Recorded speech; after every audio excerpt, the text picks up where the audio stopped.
Estamos cambiando a una base transhumana. Hemos superado la época humanista y ahora debemos redefinir el concepto de humanidad. Nos guste o no, nos estamos convirtiendo en cibernéticos, en transhumanos. Ahora tenemos la oportunidad de hacer las cosas mejor que la naturaleza. ¿Por qué no tener un brazo más fuerte del que tenemos? ¿Por qué no correr más rápido? ¿Por qué no tener una piel más resistente? Si alguien tiene que trasplantarse un ojo para poder ver, ¿por qué limitarse a lo visual? ¿Por qué no añadirle el tipo de visión que tienen los murciélagos, con ultrasonidos? ¿Imaginan un cuerpo diseñado por Versace? ¿Imaginan un cuerpo diseñado por Terry Mugler? Estos individuos, el fallecido Versace era un diseñador increíble. ¿Y si fuera un transhumano? ¿Y si fuera un artista que quisiera combinar arte y ciencia? Apuesto a que sus diseños para un cuerpo futuro serían sorprendentes. Por el momento no estamos dispuestos a violar los límites humanos, pero cada vez tenemos más capacidad para hacerlo. Eso es lo que queremos.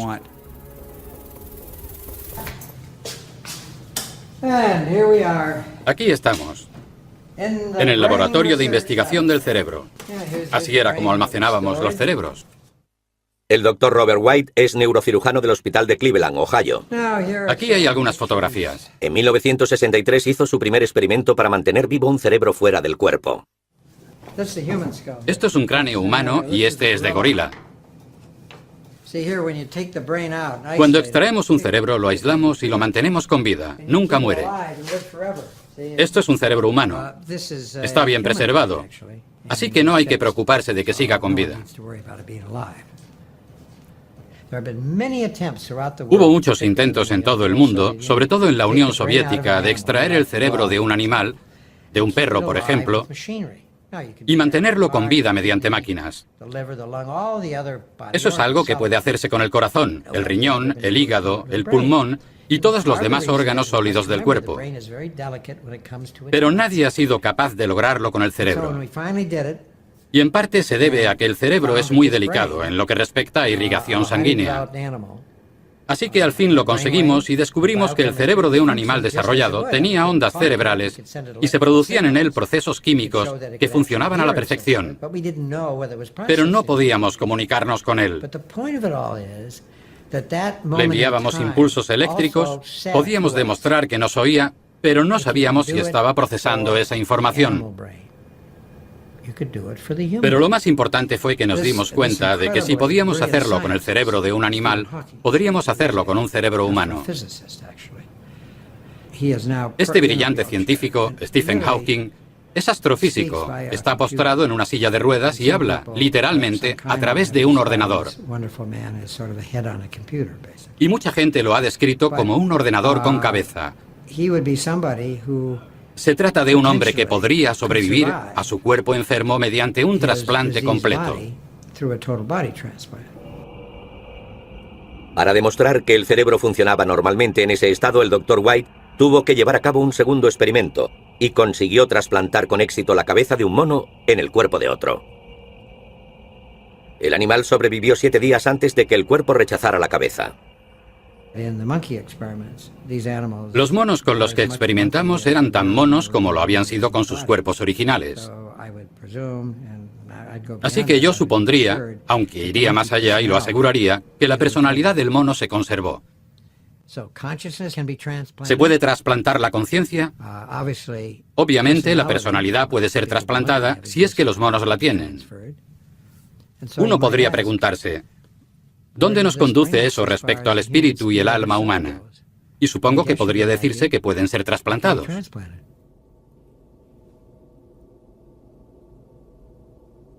Nos estamos convirtiendo en objetos del diseño de conciencia, y las implicaciones que eso conlleva son enormes, porque hasta ahora hemos forjado el mundo que nos rodea de un modo radical.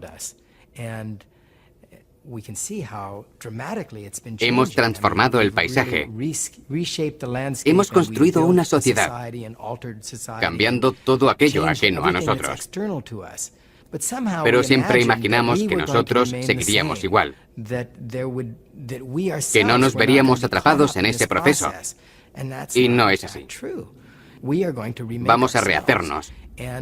Y es algo difícil de tratar, porque nos romperá todas las cadenas que nos limitan y definen como seres humanos. told us who we are as human beings.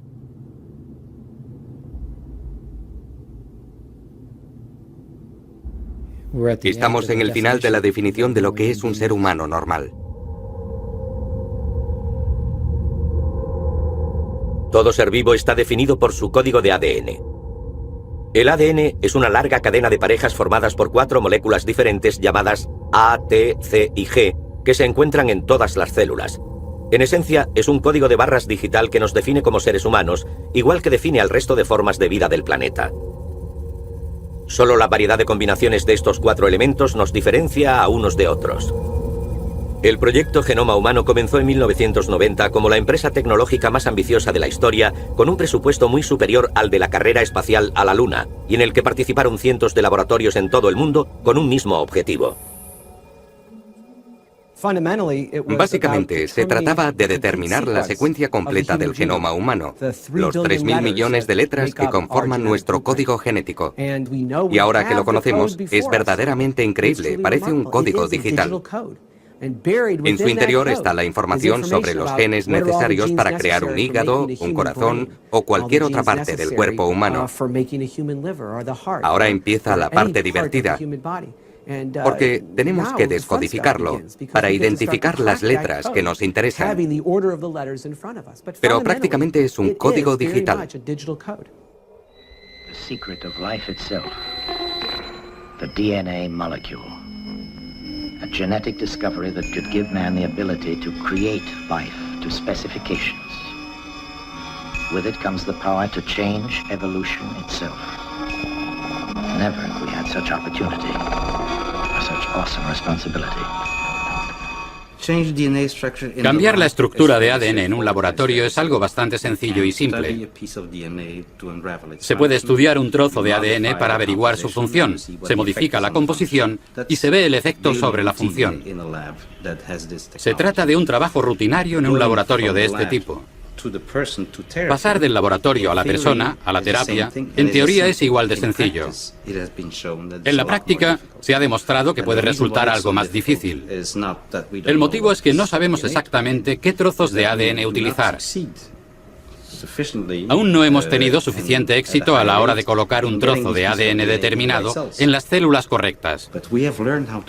Hemos aprendido a hacerlo de la naturaleza. ¿Pero qué es una infección viral?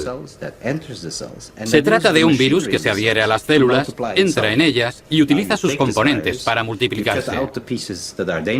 Si cogemos ese virus y le quitamos las partes peligrosas, se adherirá a la célula, pero no podrá dañarla. No obstante, podemos darle la capacidad de eliminar trozos dañados de la cadena de ADN y sustituirlos por buenos. Este es un mecanismo que se utiliza actualmente en terapia genética. La capacidad de manipular nuestros genes tiene implicaciones obvias. Podemos cambiar el ADN para prevenir o curar enfermedades hereditarias o alterar el de los donantes de órganos para que el cuerpo de los receptores no los rechace. El órgano ni siquiera necesita proceder de otro ser humano, podría ser perfectamente de un animal. Los cerdos podrían ser una buena fuente de riñones y otros órganos para el trasplante. Pero debido a las diferencias entre las dos especies, el riñón o el hígado del cerdo serían rechazados por el cuerpo humano. De modo que si consiguiésemos humanizar esos órganos, añadiéndole un poco de ADN humano, haciendo que las células fuesen más humanas, habría muchas probabilidades de que el paciente no los rechazara. Actualmente se está intentando humanizar tejido animal y es una industria en expansión porque necesitamos más órganos. Because we need more organs.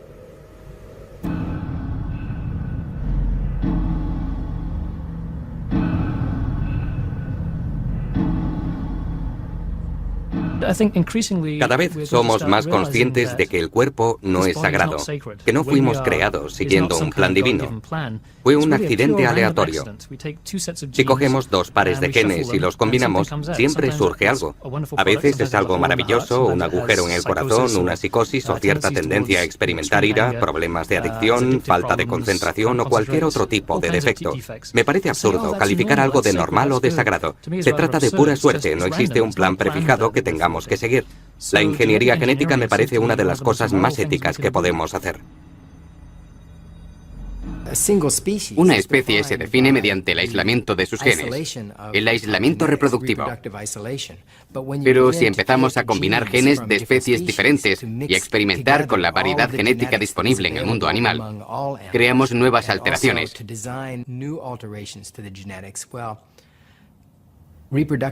Y el aislamiento reproductivo deja de tener sentido. Imaginen la cantidad de formas que podrían evolucionar en el futuro.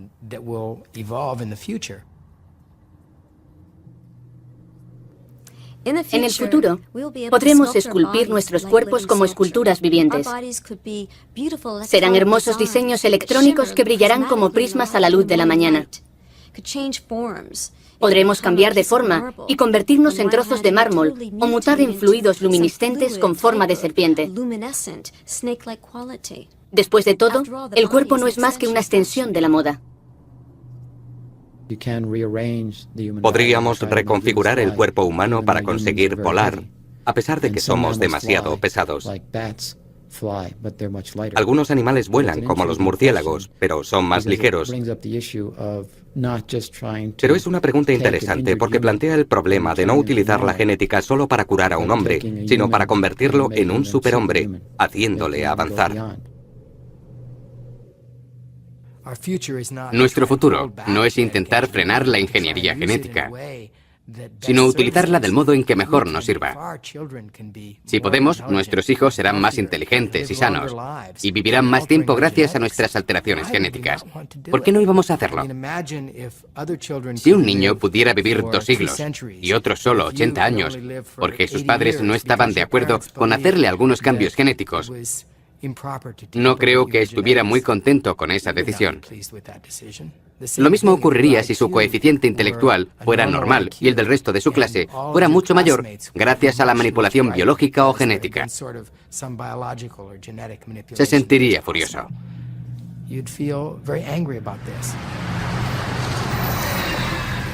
En cuanto conozcamos exactamente las funciones de nuestro código genético, seremos capaces de mejorar nuestros cuerpos. La vida humana mejorará de una generación a la siguiente a medida que aceleramos y controlamos la evolución natural. Pero ha aparecido en el horizonte un rival para la humanidad, un rival que evoluciona mucho más rápido. A giant electronic brain has started cogitating at the University of Pennsylvania. It's made of vacuum tubes, like your radio, and it can add up a column of figures a yard long in a second. It's the world's first electronic computer. Right now, it's solving mathematical problems for the U.S. Army, but who knows, someday a machine like this may check up on your income tax. Imaginen la capacidad humana como una especie de paisaje con montañas, que son las cosas que hacemos bien, y valles, que son las cosas que hacemos mal. Hay cosas que hacemos muy bien y que fueron importantes para nuestra supervivencia a lo largo de la historia de la evolución. Movernos, interactuar socialmente y percibir el mundo. También están las cosas que hemos aprendido recientemente, como el razonamiento general, cuyo ejemplo es la aritmética, y en lo que somos realmente malos. Los ordenadores son diferentes, son máquinas universales. Con el programa adecuado son capaces de hacer esta tarea a la perfección en un sentido abstracto e informativo. Así que la capacidad de un ordenador puede equipararse a la de un nivel de agua uniforme y ascendente que crece a una velocidad 10 millones de veces superior a la nuestra a la hora de desarrollar esas mismas capacidades. Además de otros aspectos, eso me lleva a creer que las montañas más altas estarán cubiertas por el agua en menos de 50 años. Pero una vez que el nivel de la competencia informática haya superado a la de los mejores ingenieros humanos, estos dejarán de existir para dar paso a los ingenieros robóticos o informáticos. We might one day duplicate man, his form, his body, his actions and reactions, carefully engineered for lifelike appearance. La inteligencia no biológica crece exponencialmente. La inteligencia biológica no crece en absoluto, y si lo hace, es a un ritmo tan bajo que apenas es perceptible. Por ese motivo, la inteligencia artificial acabará siendo dominante.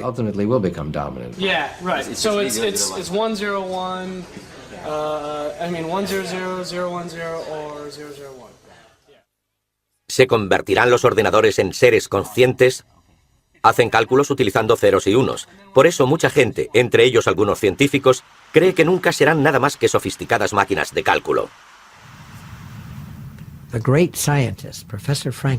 El gran científico, el profesor Frankenstein, cuando su monstruo se movió por primera vez, sin ser consciente de ello, habló de la distinción absoluta entre el cerebro artificial y el humano, cuando dijo: está vivo.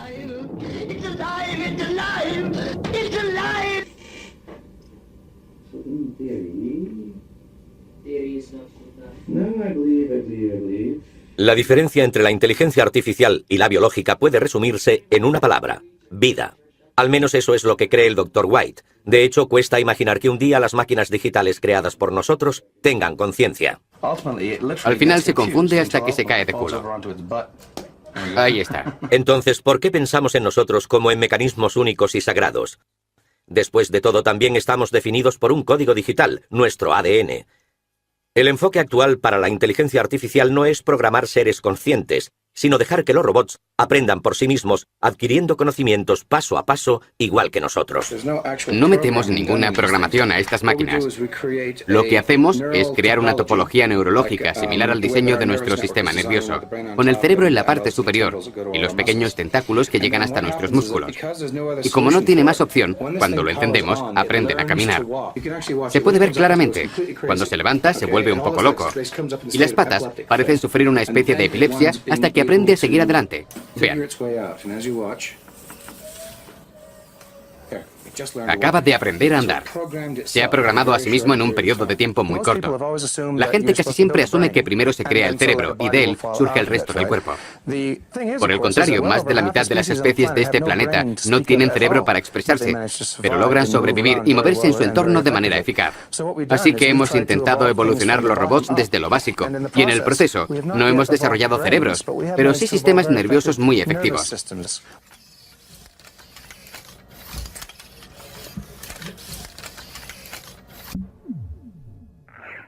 Los sistemas autoorganizados como las redes neurológicas pueden conseguir resultados sorprendentes.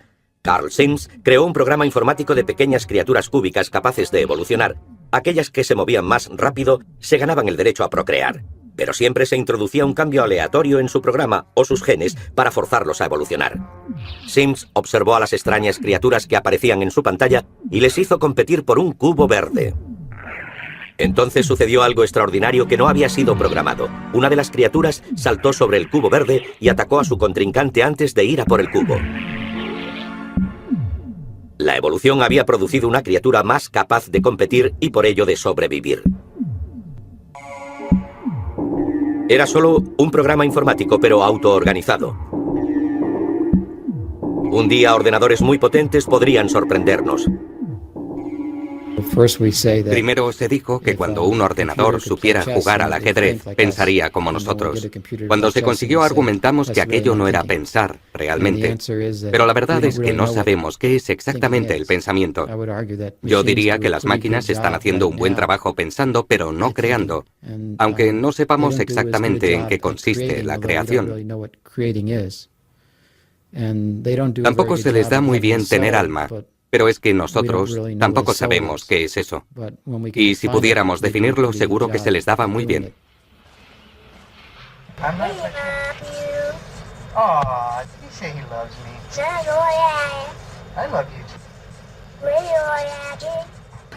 Si damos cuerpos a las máquinas, si construimos entidades corpóreas y las dejamos formar parte de nuestra comunidad desde el primer momento para que aprendan a interaccionar con nosotros, a distinguirnos del entorno, automáticamente surgirán cosas como el amor.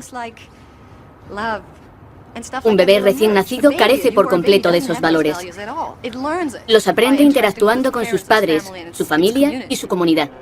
¿Aprenderán a amar estos robots si llegan a ser inteligentes o se volverán contra sus creadores?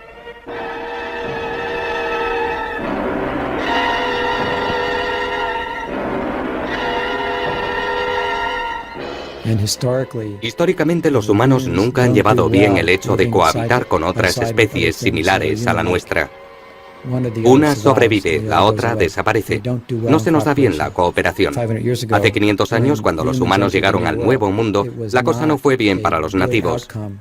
Y no creo que a medida que avanzamos, la situación sea agradable para los perdedores. Puede que los ganadores sean transhumanos, pero los perdedores, o los habitantes de la Tierra en los últimos 500 años, no recibirán buen trato. Al menos eso es lo que demuestra la historia de la humanidad, desde la desaparición de los neandertales con la llegada de los Homo sapiens. No supieron coexistir pese a ser tan similares.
Lo que me preocupa es que se permita a la inteligencia artificial un desarrollo totalmente independiente del nuestro, ya que si lo hacen antes de que consigamos alterar nuestro cuerpo biológico, podrían llegar a ser más inteligentes y sabios que nosotros. Nos quedaríamos atrás, y yo preferiría ir por delante de las criaturas más avanzadas. Si no queremos quedar obsoletos al nacer, si queremos permanecer en lo más alto de la evolución, parece que solo hay una solución: convertirnos en robots.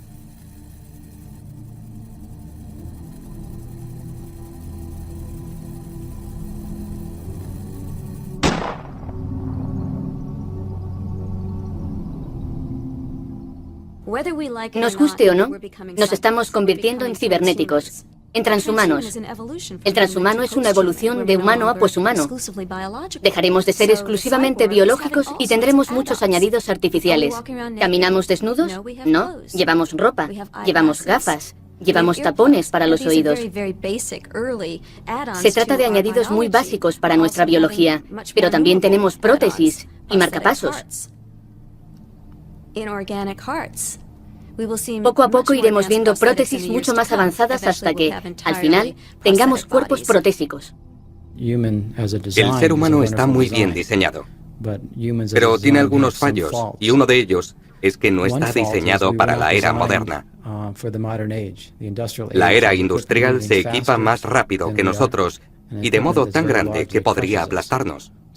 Fuimos diseñados con un endoesqueleto, es decir, con los huesos en el interior y tejido blando en el exterior. El mundo sería mucho mejor para nosotros si nuestros huesos fueran externos, si tuviéramos un exoesqueleto como los escarabajos. Creo que el poshumano será posbiológico. Lo que quiero decir es que habrá un proceso gradual, no un cambio repentino a una forma diferente. Creo que poco a poco iremos integrando cada vez más tecnología en nuestros cuerpos, reemplazando nuestros órganos por otros más eficientes. Iremos sustituyendo el tejido neurológico, porque se muere después de un tiempo y puede sufrir fácilmente daños químicos. Así que creo que a la larga cambiaremos nuestras células cerebrales por piezas informáticas mucho más eficientes y potentes. Para convertirnos en organismos cibernéticos capaces de competir con la rápida evolución de los ordenadores, primero debemos entender cómo funciona nuestro cerebro. Las investigaciones en este campo se han disparado en los últimos años. Uno de los motivos principales es el desarrollo en las técnicas de escaneo. Actualmente nos permiten observar las células nerviosas en funcionamiento en animales vivos.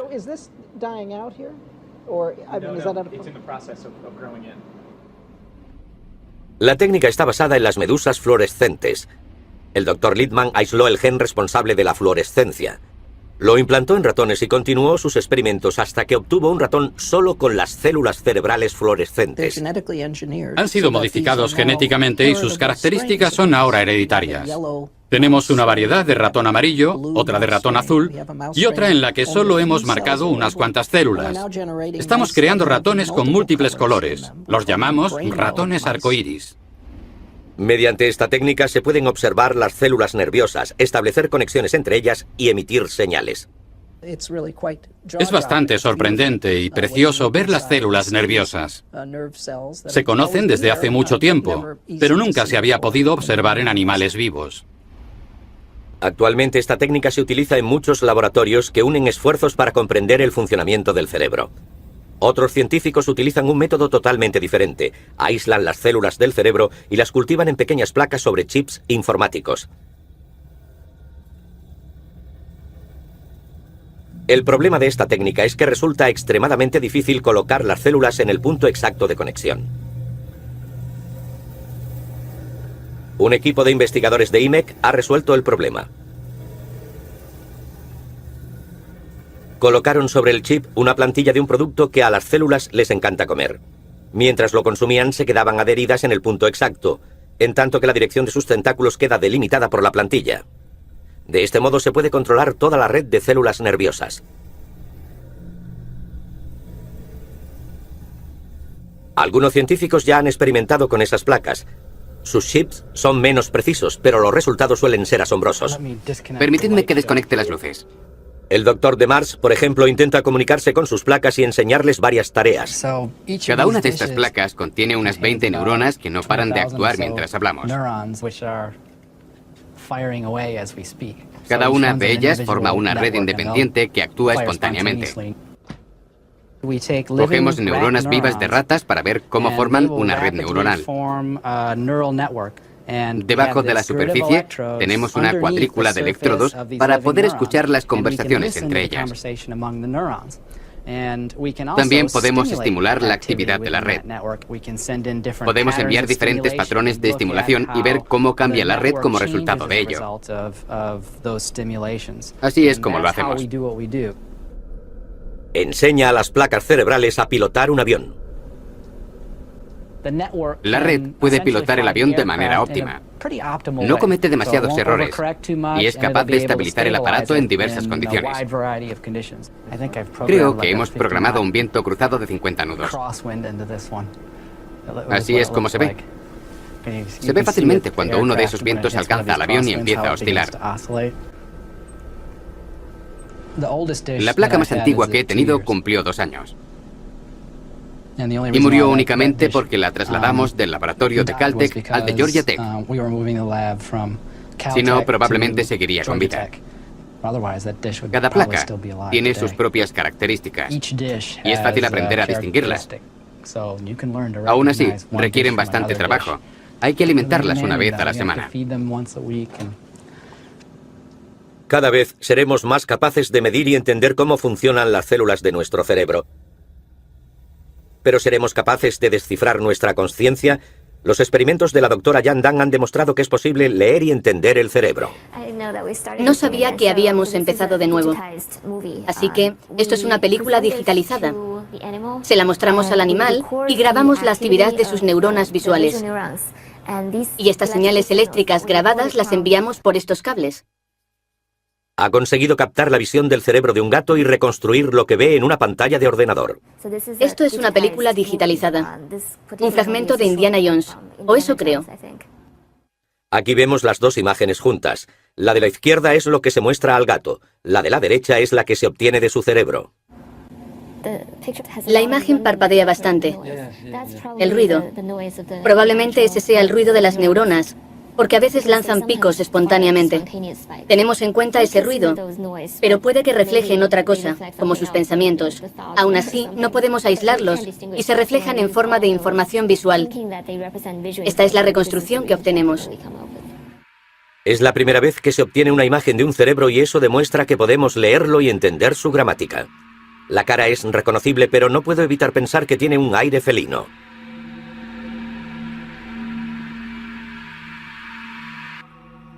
El doctor Theodore Berger es director del Instituto de Ingeniería Neurológica de la Universidad de Southern California.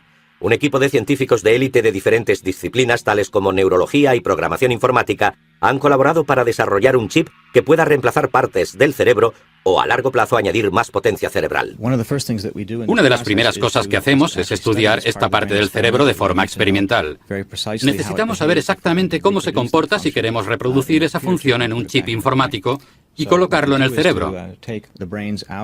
Así que lo que hacemos es extraerle el cerebro a los animales que utilizamos para estos experimentos, rebanarlo y mantener con vida las diferentes rodajas en una placa para estudiar la actividad eléctrica de las neuronas.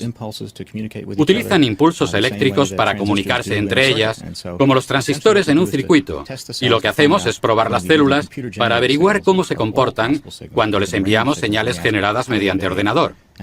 Observando su lenguaje, deducimos la función e intentamos describirla mediante ecuaciones matemáticas.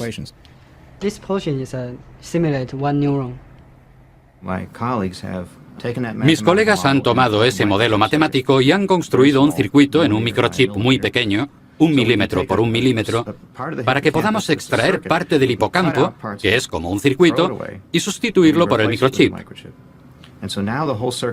Ahora el circuito funciona como uno biológico y la información entrante, los patrones temporales de entrada son iguales a los de salida, como sucedería con cualquier tejido biológico. Sin embargo, hay un microchip haciendo la función biológica. Actualmente el chip está siendo probado en animales. Uno de los problemas que aún no se han resuelto es la conexión del chip al cerebro. La tecnología actual utiliza electrodos diminutos, pero en el futuro podría emplearse la opción de implantar células cerebrales directamente en los puntos de conexión del chip. Estas podrían ser forzadas a conectarse en puntos exactos del cerebro para crear una interfaz perfecta.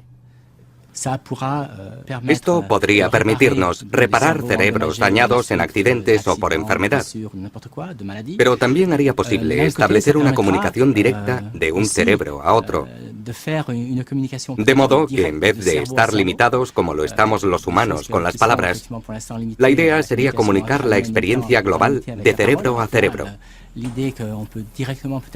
Es una idea fantástica. Pero debo decir que tiene muchas otras implicaciones, posiblemente más prácticas a corto plazo. Una de esas aplicaciones a corto plazo ya es realidad. El chip se utiliza para reconocer sonidos, ya que puede hacerlo con la misma precisión que nosotros. Hemos utilizado estos modelos basados en el cerebro para desarrollar sistemas de reconocimiento acústico. Se les entrena del mismo modo que a un cerebro normal para reconocer sonidos determinados. Y uno de los primeros que le hemos enseñado es el de un disparo. Es un modelo que aprende a comunicarse como las neuronas del hipocampo. Nada más. Pura biología. Hay una allí, al otro lado del parque. Y aquí había otra. Hace 2 días colocaron otra. Estas cámaras de alta tecnología reciben el nombre de disuasoras de crímenes. Si se produjera un disparo a mi izquierda o a mi derecha, la cámara registraría el sonido inmediatamente y enfocaría hacia la zona para tomar imágenes.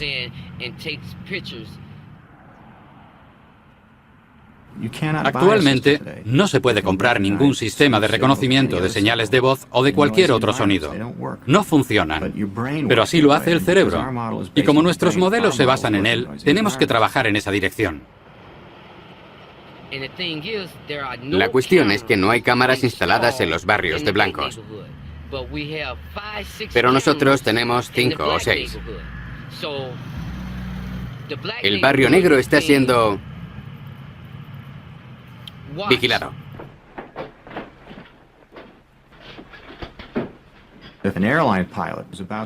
Si un piloto de avión estuviera a punto de pulsar el botón equivocado, sería interesante pensar en la forma de identificar los patrones de pensamiento, los patrones de memoria. Y si ese piloto fuera a pulsar el botón de eyección cuando no debe, o el de lanzamiento de bombas, deberíamos poder intervenir y evitarlo.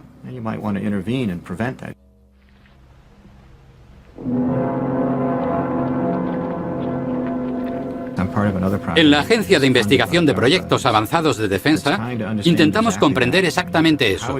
¿Cómo se representa la información en el cerebro?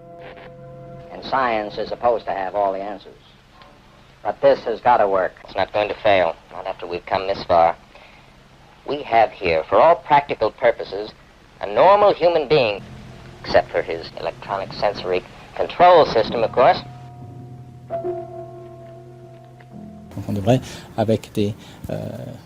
Identificando el sistema de circuitos electrónicos de las diferentes secciones del cerebro, deberíamos poder leer su contenido, meterlo en un disco duro y transmitirlo directamente al cerebro de otra persona. Parte de nuestro problema es colocar suficientes sensores en el cerebro sin dañarlo. Hay que meter los suficientes para conseguir la información necesaria para comprender el patrón total de la actividad. Si lo conseguimos, tendremos que desarrollar un modelo matemático de cómo se desarrolla y procesa la información en ese laberinto. Esa será nuestra tarea los próximos años. Si lo conseguimos, llegaremos a la meta. Conseguiremos nuestro objetivo.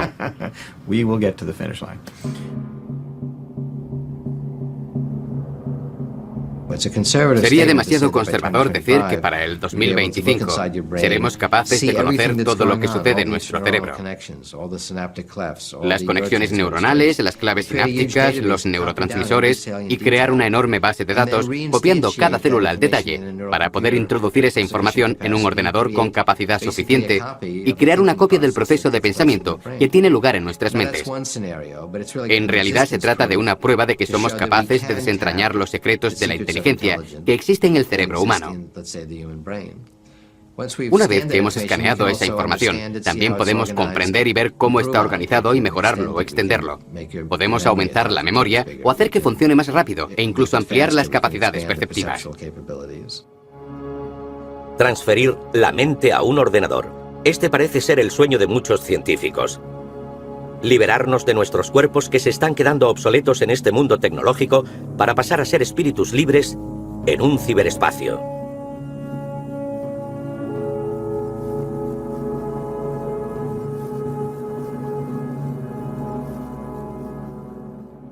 No estoy interesado en un futuro de posthumanos si no soy uno de ellos. Yo quiero estar ahí. Para mí es importante sobrevivir y prosperar en el futuro, y no solo pensar en que los robots han llegado al espacio. Quiero participar. En cierto modo, la transferencia mental es un atajo a la inteligencia artificial que nos permitirá tener máquinas con mentes humanas.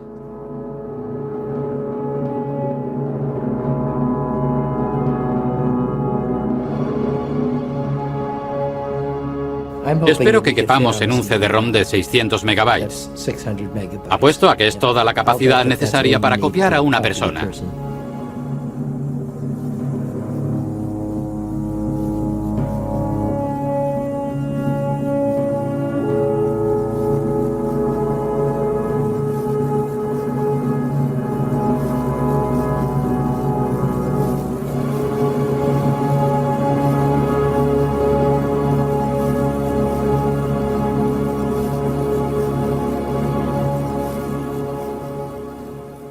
Es un momento difícil para predecir cómo serán esos nuevos humanos. Es importante incluir un tercer componente, lo virtual junto a lo artificial y la carne. Pero es difícil predecir cómo será esa combinación en un contexto cooperativo en vez de competitivo. Será interesante. Será una buena época en la que vivir. No puedo esperar a que pasen 50 años para conocer la respuesta.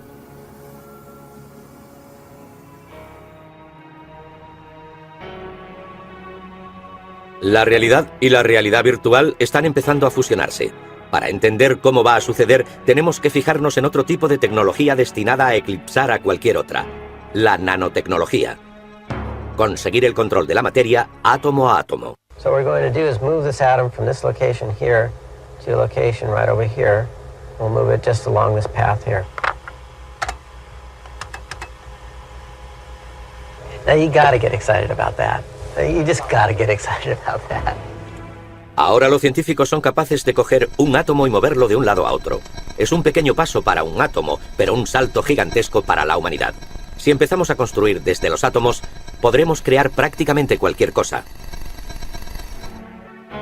Los productos fabricados están hechos de átomos y sus propiedades dependen de su disposición. Actualmente las tecnologías de fabricación organizan los átomos de forma tosca y estadísticamente, pero en el futuro, gracias a la nanotecnología, podremos crear los elementos de construcción básicos exactamente como queramos, de forma flexible y a bajo coste. La nanotecnología ofrecerá muchas oportunidades a otras tecnologías, sobre todo a la informática. Cuando puedan hacerse conexiones informáticas mediante átomos, la potencia aumentará enormemente. Ordenadores increíblemente potentes. Podremos meter en un azucarillo un ordenador más potente que todos los que existen actualmente combinados. Pero existen muchos otros campos en los que se aplicará la nanotecnología. Mientras a finales del pasado milenio muchos científicos creían que la nanotecnología era ciencia ficción, ahora vemos sus primeras aplicaciones en el mercado. Conocemos materiales que purifican el agua, que generan electricidad y que generan energía química. Nuestro proyecto de investigación a largo plazo es construir un sistema que procese esa información como una especie de neurona artificial. Vamos a empezar a ver sistemas y procesos que proliferarán en 4 o 5 años y que no dejarán de sorprendernos. Este punto giratorio es la primera nanomáquina jamás construida del tamaño de un átomo. Cogí el F1 ATPA y le puse una pequeña hélice que girara hasta alcanzar una molécula. Ahora puedo manipular muchos miles y crear sistemas más complejos, como los que tenemos en nuestro cuerpo, para que lleven a cabo funciones más sofisticadas. El objetivo final es crear robots tan pequeños como los virus, llamados nanobots. Estos serán tan inteligentes como los ordenadores actuales, y una de sus posibles aplicaciones será la medicina. Los nanobots podrían ser inyectados en el torrente sanguíneo de una persona para acabar con las células cancerígenas, por ejemplo, o para llevar a cabo labores de mantenimiento en el cuerpo, e incluso para modificar el código genético. Puede que parezca una tecnología muy costosa, pero de hecho es todo lo contrario. Podremos programar nanobots para que se reproduzcan igual que las criaturas naturales. Serán capaces de utilizar el material de su entorno y usarlo para hacer copias de sí mismos. El objetivo principal de la nanotecnología es conseguir lo que se denomina un ensamblador. Se trata de un dispositivo muy pequeño que puede hacer copias de sí mismo. Es programable, así que puede ser configurado para hacer una gran variedad de cosas útiles. Los ensambladores podrían considerarse una nueva forma de vida comparable a virus o células de levadura. Pueden reproducirse y al mismo tiempo transformar la materia, igual que las levaduras transforman el azúcar en alcohol. La única diferencia es que estas nuevas criaturas pueden ser programadas para llevar a cabo la tarea que queremos, como transformar el carbón en diamantes o crear comida. La nanotecnología molecular es a la realidad física lo que la programación informática a la realidad virtual. Creo que es algo exagerado, pero sirve para dar una idea aproximada.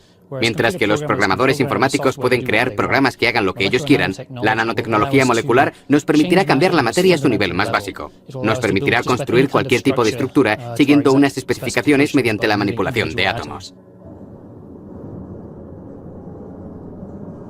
Parece un mundo mágico en el que todo lo que imaginamos puede hacerse realidad.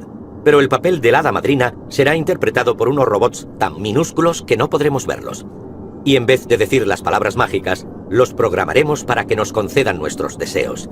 El lado negativo de este cuento de hadas es lo que llamamos el síndrome Goo Gris. Imaginen que se programan nanorobots para un atentado terrorista o para que se reproduzcan ilimitadamente. Podría producirse una reacción en cadena que consumiría toda la materia viva del planeta en 72 horas. No obstante, la mayoría de los científicos sostienen que tal supuesto es poco probable, ya que tendríamos nanotecnología para controlar la nanotecnología. Esta también podría darnos una solución alternativa. Seríamos capaces de inyectar una serie de nanobots en nuestros cuerpos para que localizaran nuestras células cerebrales y copiaran su funcionamiento. Sin esfuerzo grabaríamos una copia de seguridad de nuestra conciencia que se introduciría en un ordenador para su posterior utilización, o donde podría combinarse con otras almas y programas informáticos. De ese modo estaríamos listos para abandonar este planeta e iniciar la exploración del universo.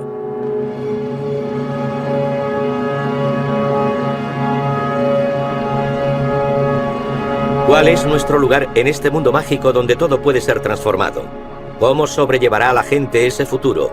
¿O se trata de algo que por definición va más allá de nuestra capacidad de entendimiento y solo podrán comprender los transhumanos? ¿Permaneceremos como siempre y observaremos maravillados desde un lado? ¿O nos transferiremos y participaremos en el mundo como superhombres? Dejaos transferir a una red de nanoordenadores y que el viento os lleve.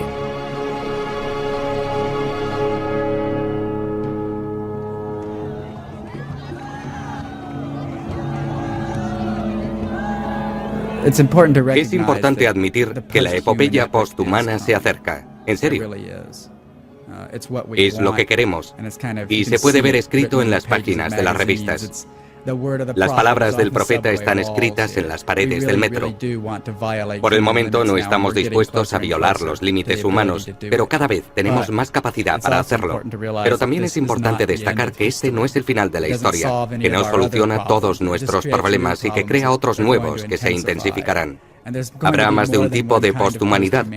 Y el mero hecho de que dejemos de ser humanos no significa que no volvamos a sufrir los mismos problemas de personalidad que antes. Eso no nos liberará de nosotros mismos y probablemente acentúe los matices y no lo contrario. No vamos a convertirnos en máquinas como Robocop. Solo tendremos nuevas habilidades y poderes, lo cual supone un problema, porque a mayor poder, más responsabilidad, no menos.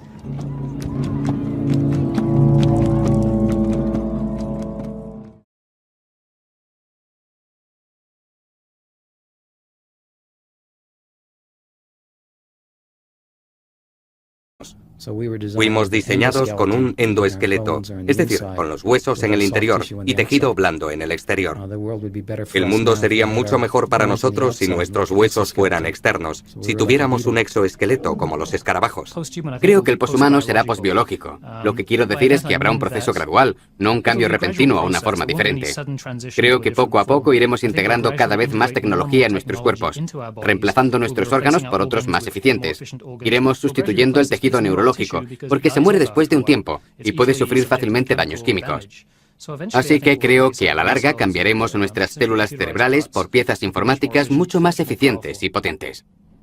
Para convertirnos en organismos cibernéticos capaces de competir con la rápida evolución de los ordenadores, primero debemos entender cómo funciona nuestro cerebro. Las investigaciones en este campo se han disparado en los últimos años. Uno de los motivos principales es el desarrollo en las técnicas de escaneo. Actualmente nos permiten observar las células nerviosas en funcionamiento en animales vivos.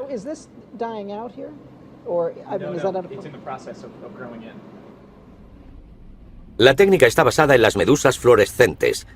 El Dr. Littman aisló el gen responsable de la fluorescencia. Lo implantó en ratones y continuó sus experimentos hasta que obtuvo un ratón solo con las células cerebrales fluorescentes.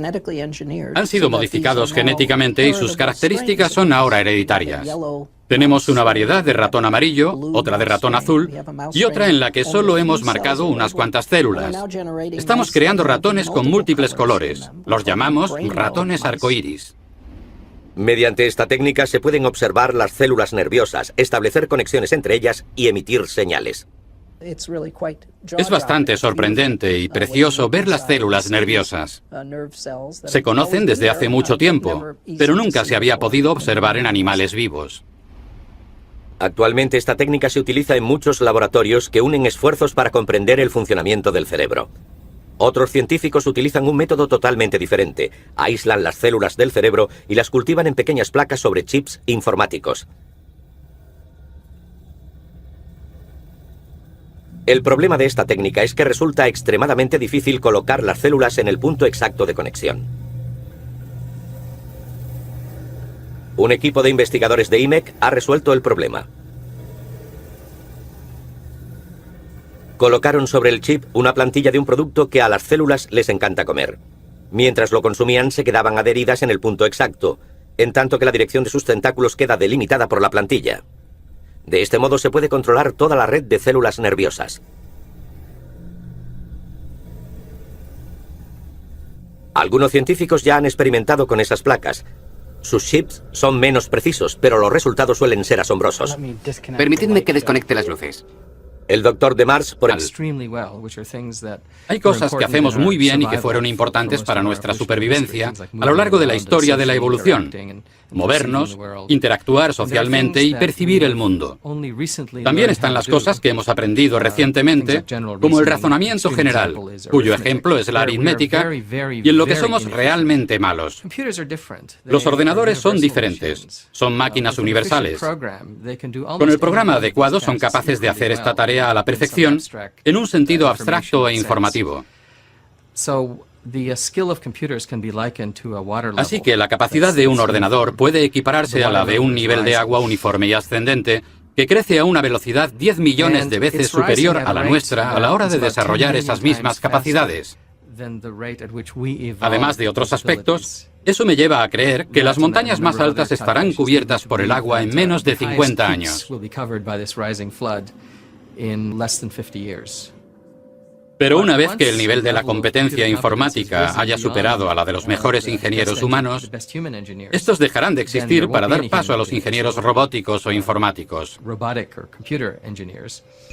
We might one day duplicate man, his form, his body, his actions and reactions, carefully engineered for lifelike appearance. La inteligencia no biológica crece exponencialmente. La inteligencia biológica no crece en absoluto, y si lo hace, es a un ritmo tan bajo que apenas es perceptible. Por ese motivo, la inteligencia artificial acabará siendo dominante.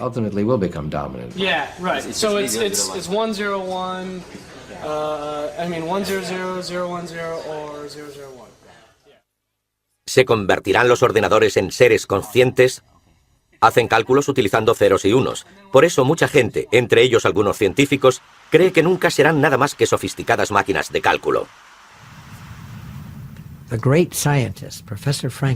El gran científico, el profesor Frankenstein, cuando su monstruo se movió por primera vez, sin ser consciente de ello, habló de la distinción absoluta entre el cerebro artificial y el humano. Cuando dijo, está vivo.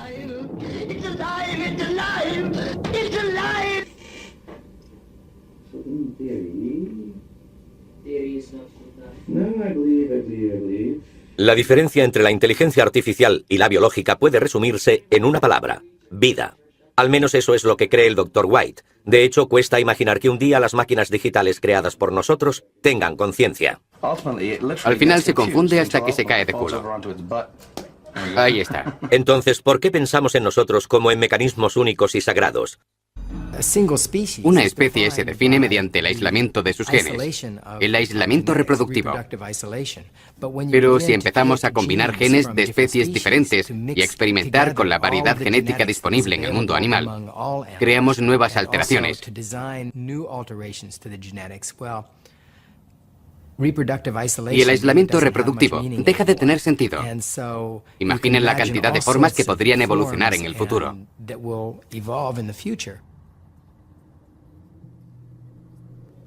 En el futuro, podremos esculpir nuestros cuerpos como esculturas vivientes. Serán hermosos diseños electrónicos que brillarán como prismas a la luz de la mañana.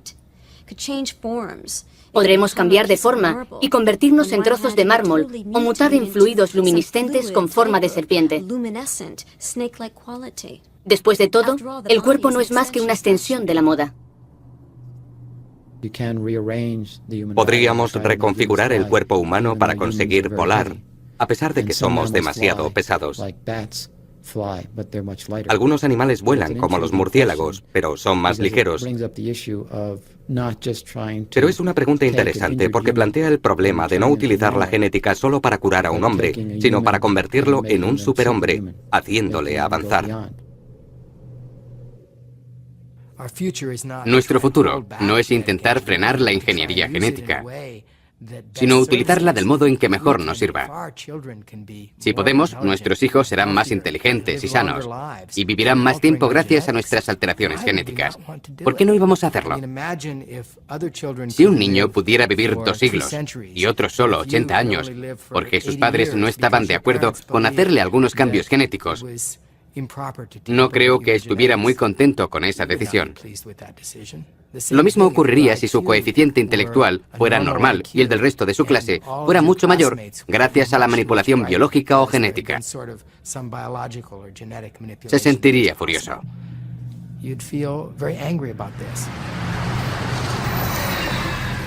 En cuanto conozcamos exactamente las funciones de nuestro código genético, seremos capaces de mejorar nuestros cuerpos. La vida humana mejorará de una generación a la siguiente a medida que aceleramos y controlamos la evolución natural. Pero ha aparecido en el horizonte un rival para la humanidad, un rival que evoluciona mucho más rápido. A giant electronic brain has started cogitating at the University of Pennsylvania. It's made of vacuum tubes, like your radio, and it can add up a column of figures a yard long in a second. It's the world's first electronic computer. Right now, it's solving mathematical problems for the U.S. Army, but who knows, someday a machine like this may check up on your income tax. Imaginen la capacidad humana a una forma diferente. Creo que poco a poco iremos integrando cada vez más tecnología en nuestros cuerpos, reemplazando nuestros órganos por otros más eficientes. Iremos sustituyendo el tejido neurológico, porque se muere después de un tiempo y puede sufrir fácilmente daños químicos. Así que creo que a la larga cambiaremos nuestras células cerebrales por piezas informáticas mucho más eficientes y potentes. Para convertirnos en organismos cibernéticos capaces de competir con la rápida evolución de los ordenadores, primero debemos entender cómo funciona nuestro cerebro. Las investigaciones en este campo se han disparado en los últimos años. Uno de los motivos principales es el desarrollo en las técnicas de escaneo. Actualmente nos permiten observar las células nerviosas en funcionamiento en animales vivos.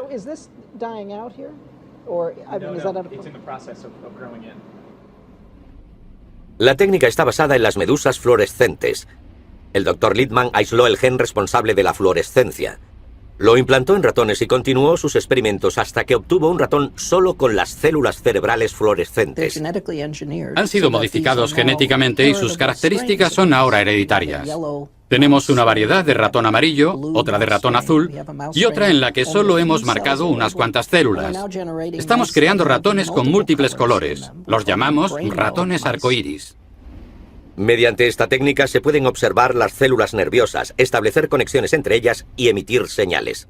Es bastante sorprendente y precioso ver las células nerviosas. Se conocen desde hace mucho tiempo, pero nunca se había podido observar en animales vivos. Actualmente esta técnica se utiliza en muchos laboratorios que unen esfuerzos para comprender el funcionamiento del cerebro. Otros científicos utilizan un método totalmente diferente. Aíslan las células del cerebro y las cultivan en pequeñas placas sobre chips informáticos. El problema de esta técnica es que resulta extremadamente difícil colocar las células en el punto exacto de conexión.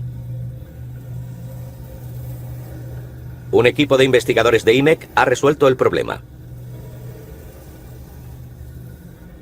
Colocaron sobre el chip una plantilla de un producto que a las células les encanta comer. Mientras lo consumían, se quedaban adheridas en el punto exacto, en tanto que la dirección de sus tentáculos queda delimitada por la plantilla. De este modo se puede controlar toda la red de células nerviosas. Algunos científicos ya han experimentado con esas placas. Sus chips son menos precisos, pero los resultados suelen ser asombrosos. Permitidme que desconecte las luces. El Dr. DeMars, por ejemplo, intenta comunicarse con sus placas y enseñarles varias tareas. Cada una de estas placas contiene unas 20 neuronas que no paran de actuar mientras hablamos. Cada una de ellas forma una red independiente que actúa espontáneamente. Cogemos neuronas vivas de ratas para ver cómo... Pero prácticamente es un código digital. The DNA molecule. A genetic discovery that could give man the ability to create life to specifications. With it comes the power to change evolution itself. Never have we had such opportunity, or such awesome responsibility. Cambiar la estructura de ADN en un laboratorio es algo bastante sencillo y simple. Se puede estudiar un trozo de ADN para averiguar su función, se modifica la composición y se ve el efecto sobre la función. Se trata de un trabajo rutinario en un laboratorio de este tipo. Pasar del laboratorio a la persona, a la terapia, en teoría es igual de sencillo. En la práctica, se ha demostrado que puede resultar algo más difícil. El motivo es que no sabemos exactamente qué trozos de ADN utilizar. Aún no hemos tenido suficiente éxito a la hora de colocar un trozo de ADN determinado en las células correctas. Hemos aprendido a hacerlo de la naturaleza. ¿Pero qué es una infección viral? Se trata de un virus que se adhiere a las células, entra en ellas y utiliza sus componentes para multiplicarse. Si cogemos ese virus y le quitamos las partes peligrosas, se adherirá a la célula, pero no podrá dañarla. No obstante, podemos darle la capacidad de eliminar trozos dañados de la cadena de ADN y sustituirlos por buenos. Este es un mecanismo que se utiliza actualmente en terapia genética. La capacidad de manipular nuestros genes tiene implicaciones obvias. Podemos cambiar el ADN para prevenir o curar enfermedades hereditarias o alterar el de los donantes de órganos para que el cuerpo de los receptores no los rechace. El órgano ni siquiera necesita proceder de otro ser humano. Podría ser perfectamente de un animal. Los cerdos podrían ser una buena fuente de riñones y otros órganos para el trasplante. Pero debido a las diferencias entre las dos especies, el riñón o el hígado del cerdo serían rechazados por el cuerpo humano. De modo que si consiguiésemos humanizar esos órganos, añadiéndole un poco de ADN humano, haciendo que las células fuesen más humanas, habría muchas probabilidades de que el paciente no los rechazara. Actualmente se está intentando humanizar tejido animal y es una industria en expansión porque necesitamos más órganos. Because we need more organs.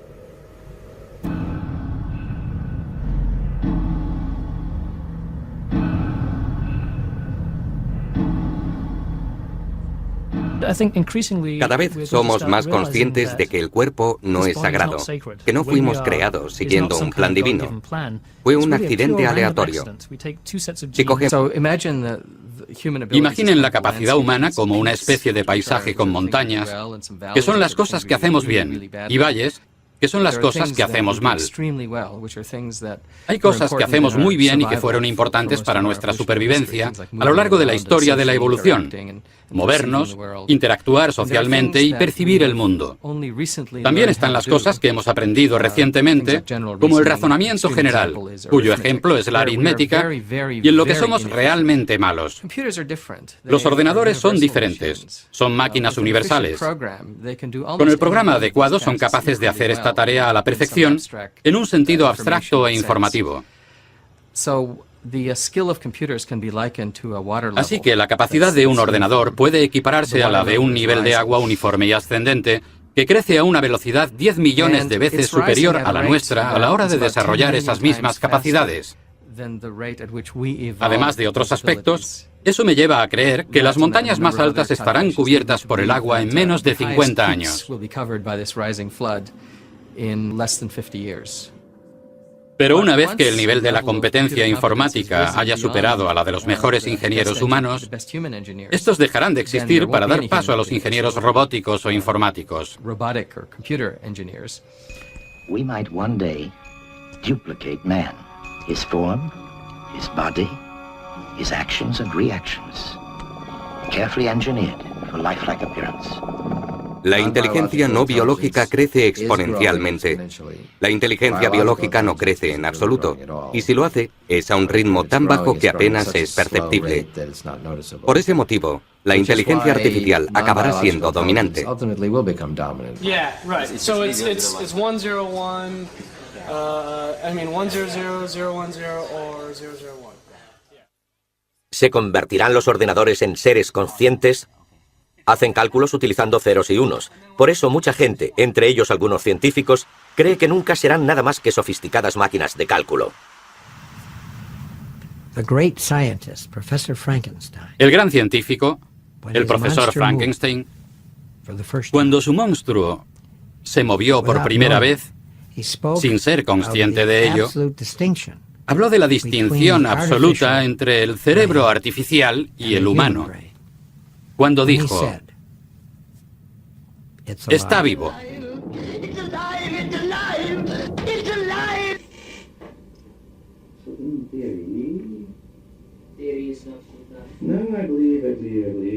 La diferencia entre la inteligencia artificial y la biológica puede resumirse en una palabra: vida. Al menos eso es lo que cree el Dr. White. De hecho, cuesta imaginar que un día las máquinas digitales creadas por nosotros tengan... La inteligencia no biológica crece exponencialmente. La inteligencia biológica no crece en absoluto, y si lo hace, es a un ritmo tan bajo que apenas es perceptible. Por ese motivo, la inteligencia artificial acabará siendo dominante. Yeah, right. So it's 101. I mean 100, 010 or 001. ¿Se convertirán los ordenadores en seres conscientes?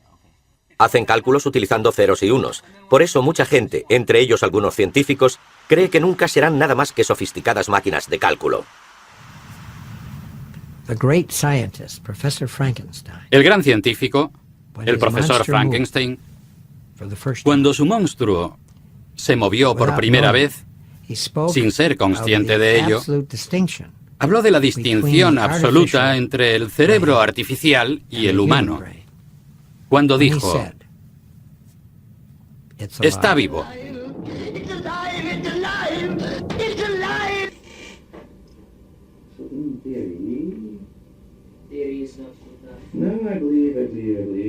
La diferencia entre la inteligencia artificial y la biológica puede resumirse en una palabra: vida. Al menos eso es lo que cree el Dr. White. De hecho, cuesta imaginar que un día las máquinas digitales creadas por nosotros tengan conciencia. Al final se confunde hasta que se cae de culo. Ahí está. Entonces, ¿por qué pensamos en nosotros como en mecanismos únicos y sagrados? Después de todo, también estamos definidos por un código digital, nuestro ADN. El enfoque actual para la inteligencia artificial no es programar seres conscientes, sino dejar que los robots aprendan por sí mismos, adquiriendo conocimientos paso a paso, igual que nosotros. No metemos ninguna programación a estas máquinas. Lo que hacemos es crear una topología neurológica similar al diseño de nuestro sistema nervioso, con el cerebro en la parte superior y los pequeños tentáculos que llegan hasta nuestros músculos. Y como no tiene más opción, cuando lo encendemos, aprenden a caminar. Se puede ver claramente. Cuando se levanta, se vuelve un poco loco. Y las patas parecen sufrir una especie de epilepsia hasta que aprende a seguir adelante. Vean. Acaba de aprender a andar. Se ha programado a sí mismo en un periodo de tiempo muy corto. La gente casi siempre asume que primero se crea el cerebro y de él surge el resto del cuerpo. Por el contrario, más de la mitad de las especies de este planeta no tienen cerebro para expresarse, pero logran sobrevivir y moverse en su entorno de manera eficaz. Así que hemos intentado evolucionar los robots desde lo básico, y en el proceso no hemos desarrollado cerebros, pero sí sistemas nerviosos muy efectivos.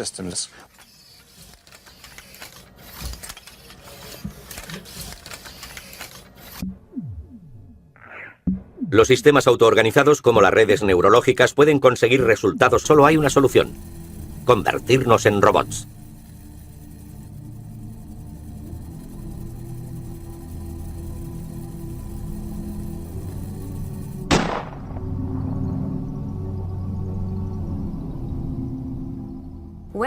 Nos guste o no, nos estamos convirtiendo en cibernéticos, en transhumanos.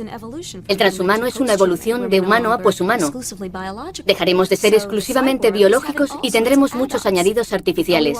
¿Caminamos desnudos? No. Llevamos ropa, llevamos gafas, llevamos tapones para los oídos. Se trata de añadidos muy básicos para nuestra biología, pero también tenemos prótesis y marcapasos. Poco a poco iremos viendo prótesis mucho más avanzadas hasta que, al final, tengamos cuerpos protésicos. El ser humano está muy bien diseñado, pero tiene algunos fallos, y uno de ellos es que no está diseñado para la era moderna. La era industrial se equipa más rápido que nosotros y de modo tan grande que podría aplastarnos. Fuimos diseñados con un endoesqueleto, es decir, con los huesos en el interior y tejido blando en el exterior. El mundo sería mucho mejor para nosotros si nuestros huesos fueran externos, si tuviéramos un exoesqueleto como los escarabajos. Creo que el poshumano será posbiológico. Lo que quiero decir es que habrá un proceso gradual, no un cambio repentino a una forma diferente. Creo que poco a poco iremos integrando cada vez más tecnología en nuestros cuerpos, reemplazando nuestros órganos por otros más eficientes. Iremos sustituyendo el tejido neurológico neurológico, porque se muere después de un tiempo y puede sufrir fácilmente daños químicos. Así que creo que a la larga cambiaremos nuestras células cerebrales por piezas informáticas mucho más eficientes y potentes. Para convertirnos en organismos cibernéticos capaces de competir con la rápida evolución de los ordenadores, primero debemos entender cómo funciona nuestro cerebro. Las investigaciones en este campo se han disparado en los últimos años. Uno de los motivos principales es el desarrollo en las técnicas de escaneo. Actualmente nos permiten observar las células nerviosas en funcionamiento en animales vivos.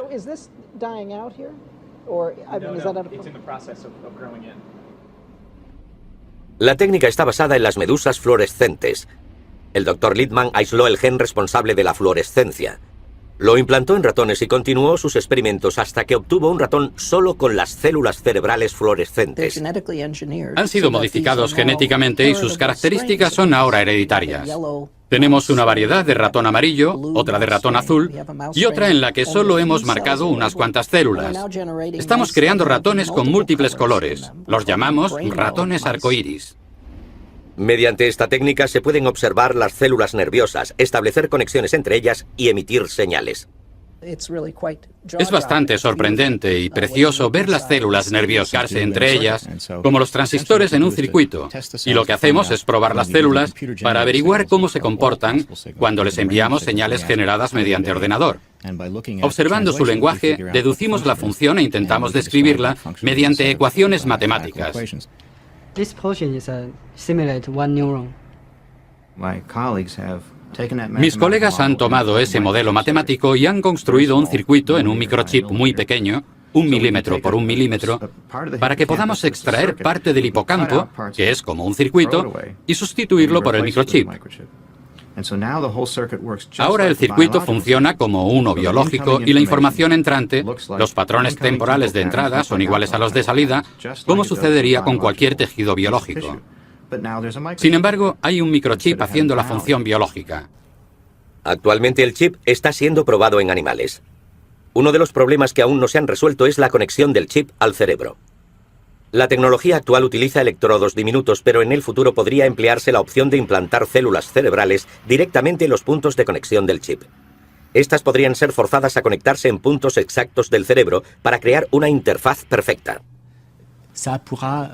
Esto podría permitirnos reparar cerebros dañados en accidentes o por enfermedad, pero también haría posible establecer una comunicación directa de un cerebro a otro, de modo que en vez de estar limitados como lo estamos los humanos con las palabras, la idea sería comunicar la experiencia global de cerebro a cerebro. Es una idea fantástica. Pero debo decir que tiene muchas otras implicaciones, posiblemente más prácticas a corto plazo. Una de esas aplicaciones a corto plazo ya es realidad. El chip se utiliza para reconocer sonidos, ya que puede hacerlo con la misma precisión que nosotros. Hemos utilizado estos modelos basados en el cerebro para desarrollar sistemas de reconocimiento acústico. Se les entrena del mismo modo que a un cerebro normal para reconocer sonidos determinados. Y uno de los primeros que le hemos enseñado es el de un disparo. Es un modelo que aprende a comunicarse como las neuronas del hipocampo. Nada más. Pura biología. Hay una allí, al otro lado del parque. Y aquí había otra. Hace 2 días colocaron otra. Estas cámaras de alta tecnología reciben el nombre de disuasoras de crímenes. Si se produjera un disparo a mi izquierda o a mi derecha, la cámara registraría el sonido inmediatamente y enfocaría hacia la zona para tomar imágenes.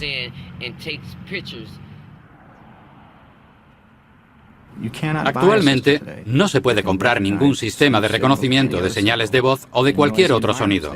No funcionan, pero así lo hace el cerebro. Y como nuestros modelos se basan en él, fuimos diseñados con un endoesqueleto, es decir, con los huesos en el interior y tejido blando en el exterior. El mundo sería mucho mejor para nosotros si nuestros huesos fueran externos, si tuviéramos un exoesqueleto como los escarabajos. Creo que el poshumano será posbiológico. Lo que quiero decir es que habrá un proceso gradual, no un cambio repentino a una forma diferente. Creo que poco a poco iremos integrando cada vez más tecnología en nuestros cuerpos, reemplazando nuestros órganos por otros más eficientes. Iremos sustituyendo el tejido neurológico, porque se muere después de un tiempo y puede sufrir fácilmente daños químicos. Así que creo que a la larga cambiaremos nuestras células cerebrales por piezas informáticas mucho más eficientes y potentes. Para convertirnos en organismos cibernéticos capaces de competir con la rápida evolución de los ordenadores, primero debemos entender cómo funciona nuestro cerebro. Las investigaciones en este campo se han disparado en los últimos años. Uno de los motivos principales es el desarrollo en las técnicas de escaneo. Actualmente nos permiten observar las células nerviosas en funcionamiento en animales vivos.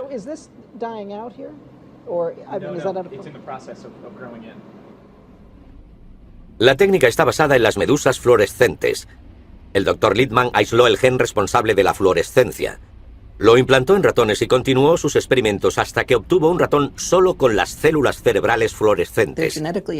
Han sido modificados genéticamente y sus características son ahora hereditarias. Tenemos una variedad de ratón amarillo, otra de ratón azul y otra en la que solo hemos marcado unas cuantas células.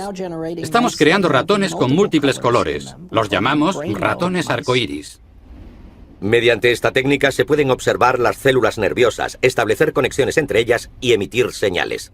Es bastante sorprendente y precioso ver las células nerviosas. Se conocen desde hace mucho tiempo, pero nunca se había podido observar en animales vivos. Actualmente esta técnica se utiliza en muchos laboratorios que unen esfuerzos para comprender el funcionamiento del cerebro. Otros científicos utilizan un método totalmente diferente. Aíslan las células del cerebro y las cultivan en pequeñas placas sobre chips informáticos. El problema de esta técnica es que resulta extremadamente difícil colocar las células en el punto exacto de conexión. Un equipo de investigadores de IMEC ha resuelto el problema. Colocaron sobre el chip una plantilla de un producto que a las células les encanta comer. Mientras lo consumían, se quedaban adheridas en el punto exacto, en tanto que la dirección de sus tentáculos queda delimitada por la plantilla. De este modo se puede controlar toda la red de células nerviosas. Algunos científicos ya han experimentado con esas placas. Sus chips son menos precisos, pero los resultados suelen ser asombrosos. Permitidme que desconecte las luces. El Dr. Demars, por